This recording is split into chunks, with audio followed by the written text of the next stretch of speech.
predecessor put it today, our president's trying to kneecap the post office, of all things.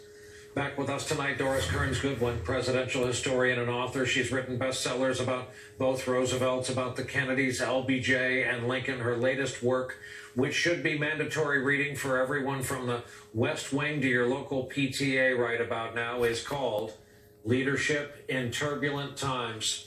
Doris, my friend, here's the question. What do you make at this ticket, especially at this moment of time, and what do you think history will look back and make of it? Well, I think there's no time that's as disruptive as this in modern memory, other than the Great Depression and World War II. And the parallel with the Great Depression is it had been going on since 1929 with the crash, and President Hoover was unwilling to use federal authority. He thought it belonged to the states, the local area, and private charity. So by 1933, when Roosevelt came in, the stock market's at 25% unemployment.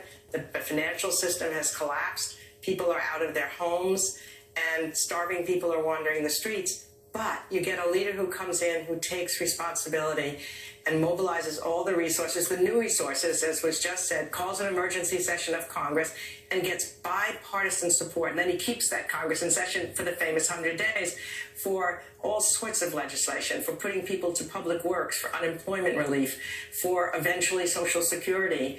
And that's the difference, because there's that absence of leadership today, not only an absence of leadership, but a direct polarization that's infiltrated every part of our response to the crisis, with whether you're wearing a mask. A friend of mine has a mother who's 80 years old, and she just refuses to wear a mask. And why? Because she said she'll look like a Democrat.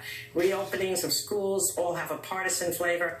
And at a time of a crisis like this, you have to pull together as a nation. You have to use every resource you have to work together. And that's what worked in the Great Depression. It's what worked in World War II.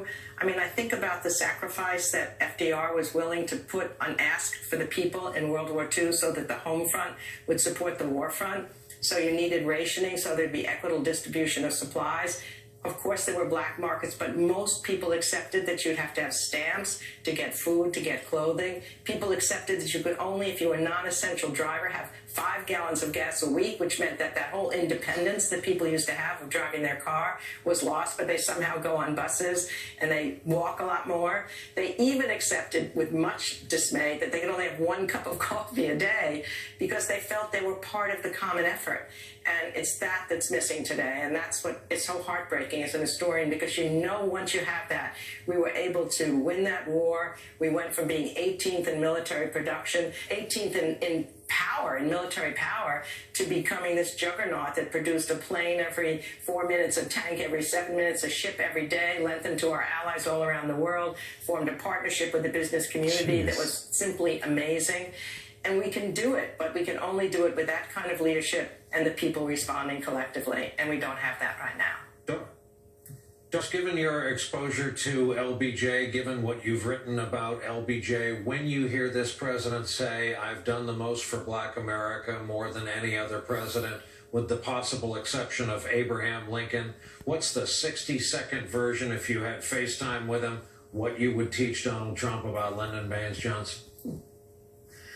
Well, I'd teach him, number one, that whatever he was trying to do, he was able to get that Congress by calling it into session, by talking to those guys day after day, to get a bipartisan reaction so that they were able to pass a Civil Rights Act that legally desegregates the South, a Voting Rights Act that finally provided that precious right to vote. Because of the demonstrations that we saw recently with John Lewis, there was that outside movement that connected to the inside power.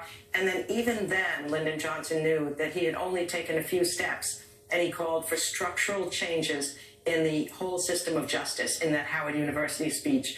And so he was moving. If that war hadn't come, it's a sad, heartbreaking thing to think, where would we have gone from here? But to equate what President Trump has done with LBJ, besting LBJ, and maybe only Lincoln, presidents don't get to decide these things. History decides. They can make many powers as their president, but they can't put themselves in a ranking until the generations afterwards decide. And I don't think that that's the way it's going to be decided. Well, there's good reason that job falls to the likes of Doris Kearns Goodwin, our guest tonight, all-time friend of this broadcast.